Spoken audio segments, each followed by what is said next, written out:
is 3rd March.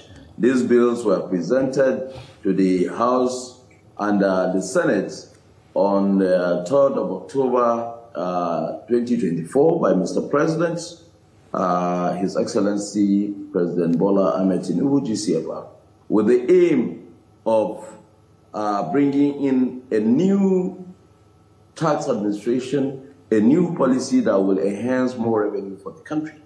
So looking at the bills that Mr. President has presented, I believe that fundamentally they are bringing some changes just to the institutional agencies that are opposed to collecting these taxes from Nigerians, and for it to be enhanced and make more efficient, more accountable, and more prudent for Nigerians to see that the tax that is being collected is judiciously being also expended.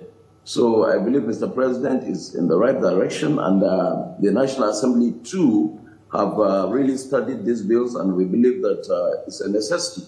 You can see the response from the public hearing we had, both in the Senate and the House, which I believe were very successful. We have been able to gather all the kind of prompts, either for or against the bills. We've been able to have all those submissions, and we're going to look at them critically to be able to make the best legislation that Nigerians will welcome and appreciate what we've done.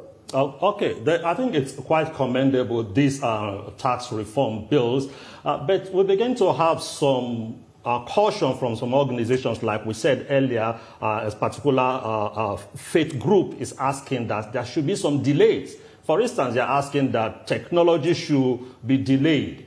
While in some quarters also they feel that for it to be very efficient, we need to take it, the human interface, reduce human interface in the collection and adopt technology. Now, how do you, at the National Assembly, how do you intend to harmonize the various objections, the various cautions that are raised by this group to ensure that we have a good tax system and also the one that we can implement, not just a policy?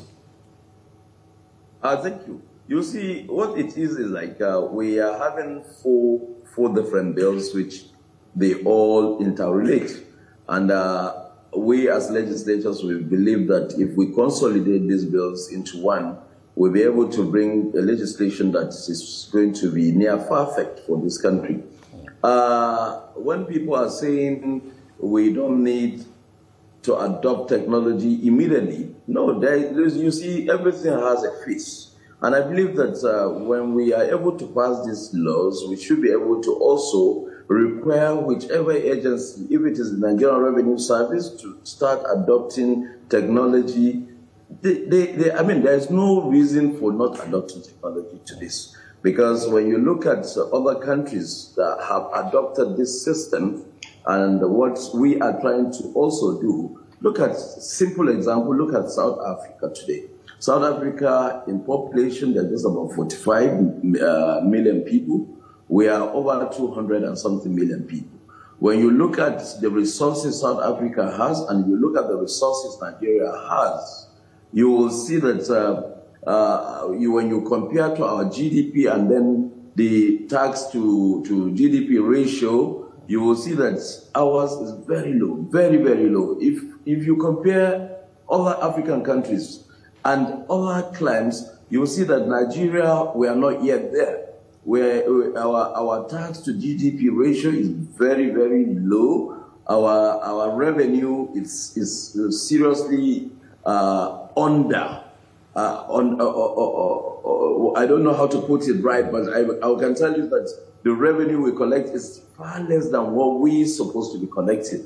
And why? Because we did not put the right tools, the right legislation. Most of these legislations are archaic.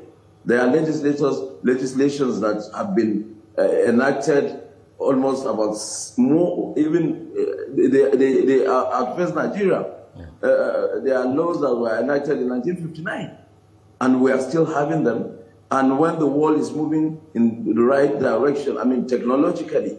So I don't see why we will not adopt technology. If you go to Singapore and you see the single window they adopt, everything is seamless, and there is accountability, there's prudency. So I believe that what Mr. President have done and what we are trying to do in putting this legislation, we are trying to change the face of the economy of this country. And I believe so much that these bills have what it takes to give Nigeria the 1 trillion.